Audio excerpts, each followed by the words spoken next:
Sigang simi sakla sakmani bisinito noisinei marshal maribo bubagrahor aguni astabol thung noklabo রাষ্ট্রীয় সেবা song এবা RSS T লোয়াজং by তংকথারনি কাইসা কতর গথুমং বান্দাতে গীতাপাঠ খ্লাইজাখা আর ফাতার হাস্তিনি ক্রং ক্রং আমসেনি সাদো সন্না চিরক phi মানজাখা কাইসানো নাহারমুং তংথারনো আবিমং খ্লাইজানি দেব আসলে পাদব মাজাখা বিধানসভানি ইয়াকসু খুকপাং রামপ্রসাদ পাল মাজাখা গীতাপাঠ হাস্তিনি মন্ত্রীয়করা professor doctor মানিক শাহ কবি কুবরিয়া দংর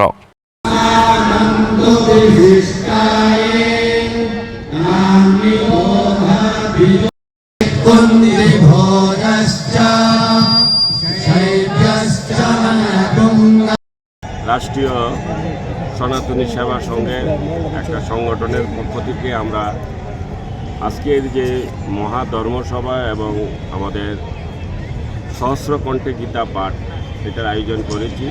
এটা একটা দায়িত্ব নিয়েছি আমরা নিজে থেকেই। তার কারণ হচ্ছে যে আমাদের যে বর্তমান যে আমাদের সনাতন ধর্ম বা আমাদের হিন্দু ধর্ম, আমরা জানি সবাই বিশ্বাস করি আমাদের ধর্মকে। আমরা আমাদের ধর্মের প্রতি সমস্ত চিন্তাভাবনা আছে।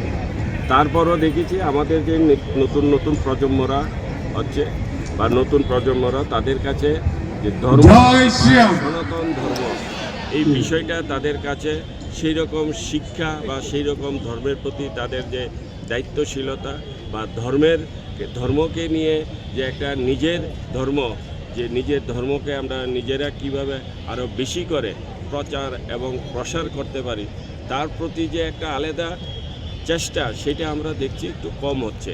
তো সেই জন্য আমরা চাই এখানে আজকে যাদেরকে দেখছেন এখানে বেশিরভাগই যে তারা কোনো না কোনো কলেজের, কোনো না কোনো বিশ্ববিদ্যালয়ে, কোনো না কোনো স্কুলে, আমরা চাই তারা যেন একটু বেশি করে ধর্মের প্রতি যেন তাদের একটা আকৃষ্টতা বাড়ে, ধর্মকে নিয়ে যেন তারা সবসময় একটা চর্চা করে, ধর্ম শিক্ষাটাকে যেন তারা মূল্যায়ন করে। কারণ আমরা সবাই জানি কোনো বিপদে পড়লে আমরা ধর্মকেই ডাকি সবার আগে, ধর্মই যেন আমাদেরকে রক্ষা করবে।